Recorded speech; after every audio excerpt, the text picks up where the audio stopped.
Bismillahirrahmanirrahim. Selamat siang, salam sejahtera untuk kita semua. Assalamualaikum warahmatullahi wabarakatuh. Yang terhormat kepada Ibu Septi Kholisa Umami SM selaku dosen pengampu mata kuliah pengantar akuntansi kelas F, dan teman-temanku sekalian yang saya banggakan. Pada kesempatan kali ini, saya sebagai moderator akan memandu presentasi kali ini dari awal hingga akhir. Nah, untuk di sesi pertama, dipersilakan kepada teman-teman kelompok 6 untuk memperkenalkan diri terlebih dahulu. Assalamualaikum warahmatullahi wabarakatuh. Perkenalkan, nama saya Fevina Talita Andrani, NIM 21104111232. Perkenalkan, nama saya Adinda Mevitasari dengan NIM 21104111233.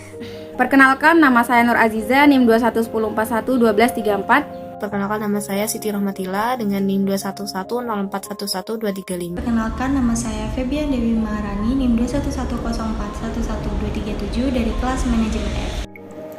Perkenalkan, nama saya Birafel Alfa Daukas, NIM saya 21104111239.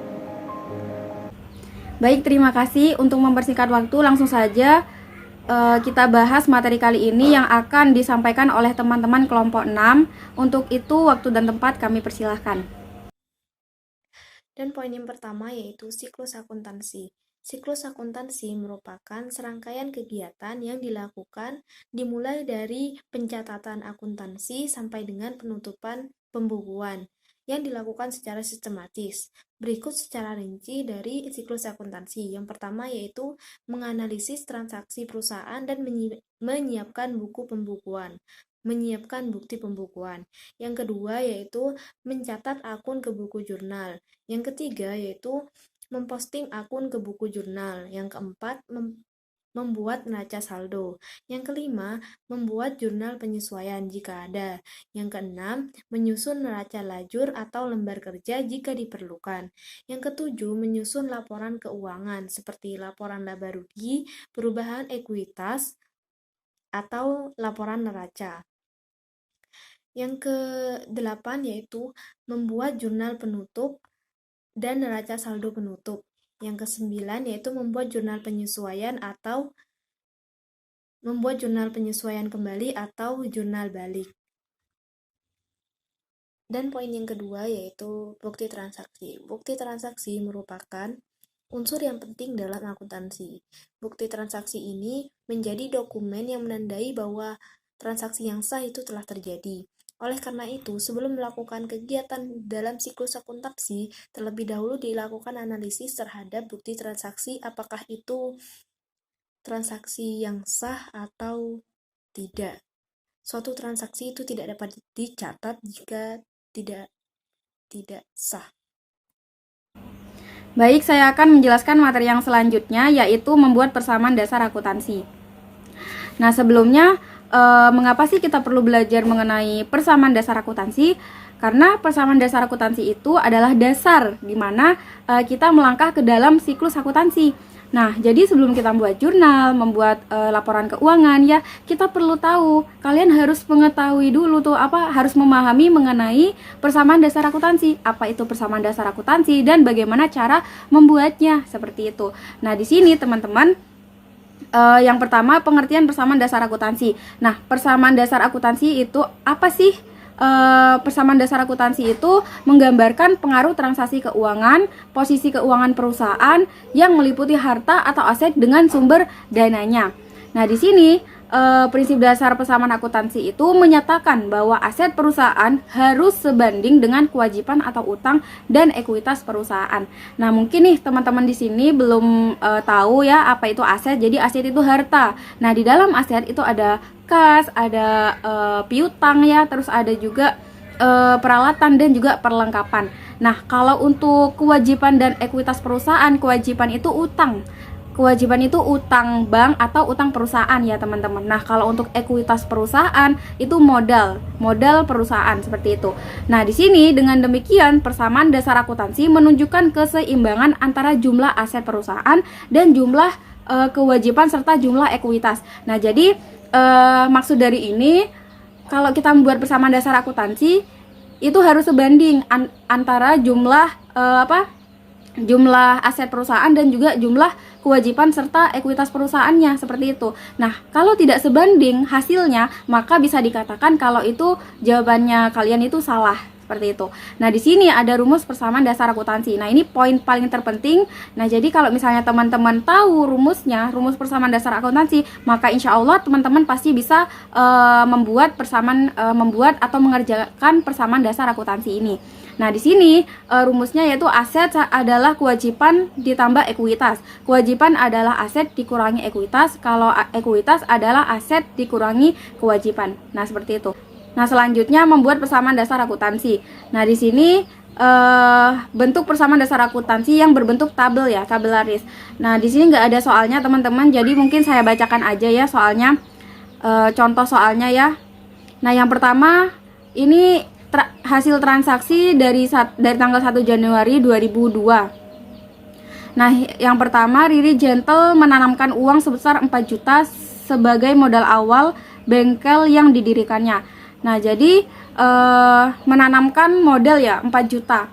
Nah, jadi kalau udah menanamkan uang berarti masuk ke dalam kasnya 4 juta dan modalnya juga otomatis bertambah juga 4 juta, dan di sini keterangannya itu investasi atau modal awal, teman-teman. Nah, yang B ya saya bisa bacakan soalnya. Yang B, menarik pinjaman sebesar 6 juta dari Bank Makmur. Nah, kalau menarik pinjaman dari 6 juta dari Bank Makmur berarti perusahaan bengkel Riri ini meminjam uang ke Bank Makmur sebesar 6 juta. Nah, jadi di sini kasnya itu kita bertambah 6 juta ya, tetapi untuk utangnya juga bertambah, teman-teman. Utangnya bertambah 6 juta. Nah, di sini untuk keterangan yaitu utang kepada bank 6 juta dan seterusnya. Baik, materi yang selanjutnya yaitu basis akuntansi. Pada umumnya basis akuntansi dibagi menjadi dua kategori. Yang pertama basis kas atau cash basis, dan yang kedua yaitu basis akrual atau accrual basis.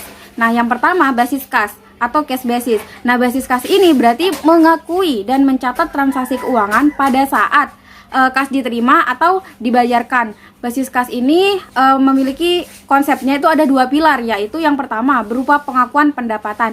Nah, waktu pengakuan pendapatan dalam basis kas ini adalah pada saat perusahaan menerima pembayaran secara tunai. Nah, yang kedua berupa pengakuan beban. Nah, waktu pengakuan beban dalam basis kas ini adalah pada saat sudah dilakukan pembayaran secara tunai.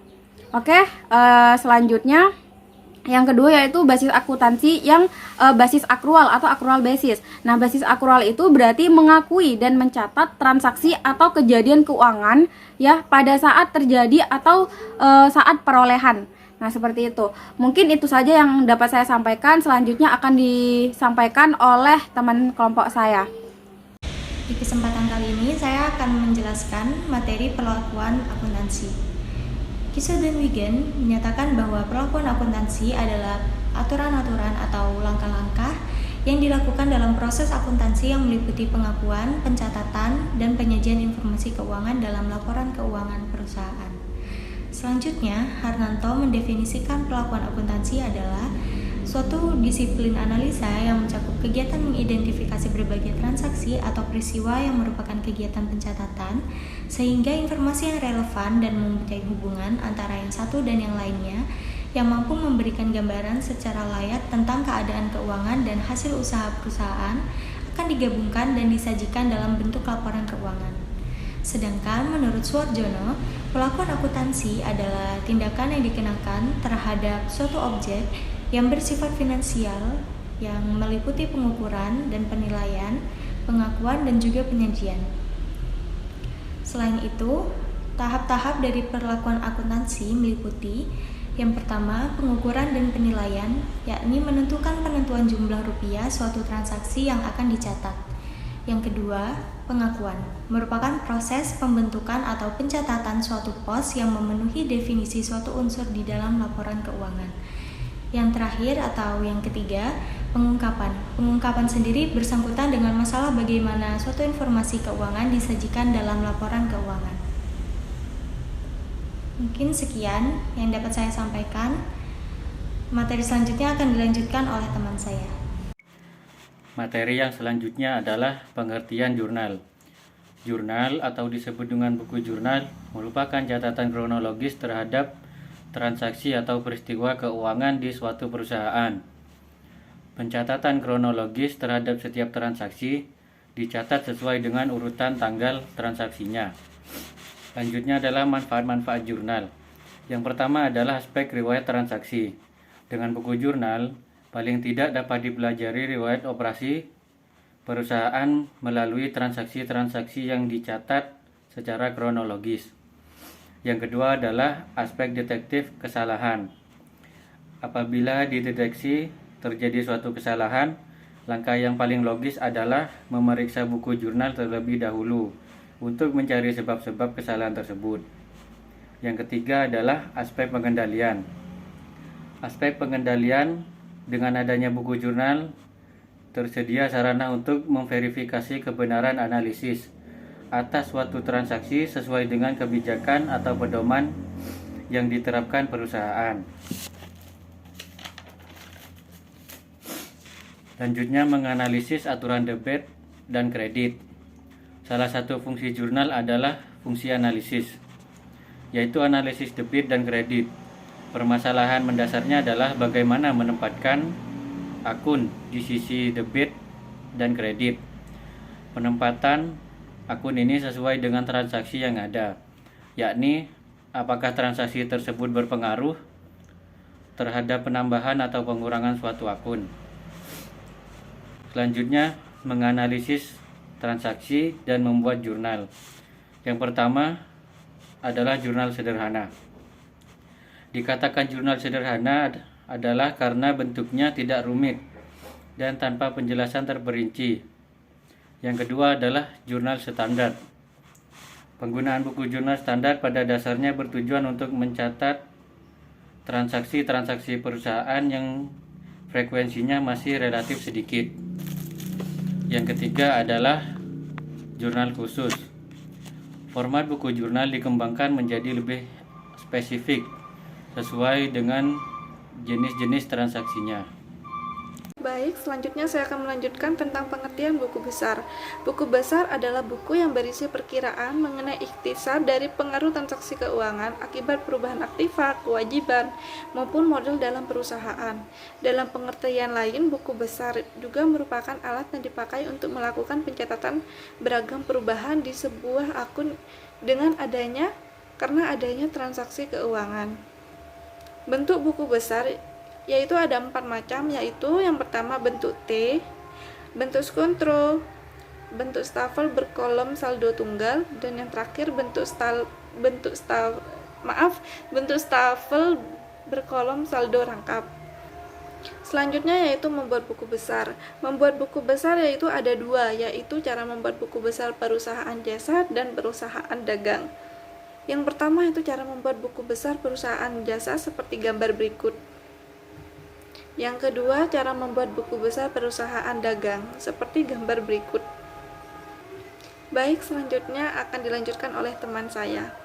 Baik, di sini saya akan mempresentasikan materi ke-8, yaitu pengertian neraca saldo dan menyusun neraca saldo. Neraca saldo atau yang dalam bahasa Inggris dikenal dengan nama trial balance adalah suatu daftar yang berisi seluruh jenis nama akun beserta saldo total dari setiap akun yang disusun secara sistematis sesuai dengan kode akun yang bersumber dari buku besar perusahaan pada periode tertentu. Lanjut ke materi selanjutnya, yaitu menyusun neraca saldo. Penyusunan neraca saldo atau trial balance adalah berguna untuk melihat posisi aktiva, kewajiban, dan modal setelah posting ke buku besar dari setiap akun yang ada dalam sebuah perusahaan. Dengan kata lain, neraca saldo disusun setelah penyusunan buku besar dan dibuat secara sistematis sesuai kode akun atau tidak diacak. Langkah untuk menyusun neraca saldo yaitu pertama, lakukan analisa terhadap seluruh proses transaksi bulanan perusahaan Anda. Dan yang kedua, catatlah transaksi tersebut ke dalam jurnal umum. Dan yang ketiga, buatlah buku besar sesuai dengan jenis perusahaan Anda. Dan yang keempat, posting atau pindahkan semua transaksi dari jurnal umum ke buku besar yang telah Anda siapkan sebelumnya. Dan yang terakhir, buatlah tabel neraca, kemudian pindahkan setiap jenis akun pada neraca saldo. Nomor akun itu kolom ini yang berisi berbagai kode akun dari setiap akun yang terdapat dalam buku besar perusahaan tersebut. Nama akun atau keterangan, kolom ini berisi berbagai nama akun yang tercantum dalam buku besar perusahaan. Kalau debit, kolom berisi saldo dari setiap akun yang memiliki nilai debit sesuai dengan buku besar. Kalau kredit, kolom berisi saldo setiap akun yang memiliki nilai kredit sesuai yang ada di dalam buku besar. Mengetahui hasil neraca saldo ini benar atau tidak, di sisi debit dan di sisi kredit harus sama jumlahnya. Jika tidak sama, berarti ada kekeliruan dalam perhitungan sebelumnya, entah itu di jurnal umum atau di buku besarnya. Baik, terima kasih. Mungkin itu saja yang dapat kelompok kami sampaikan. Kurang lebihnya jika ada salah kata atau tutur kata yang kurang sopan atau yang tidak dipahami kepada teman-teman sekalian, saya mohon maaf sebesar-besarnya. Saya sebagai moderator undur diri. Wassalamualaikum warahmatullahi wabarakatuh.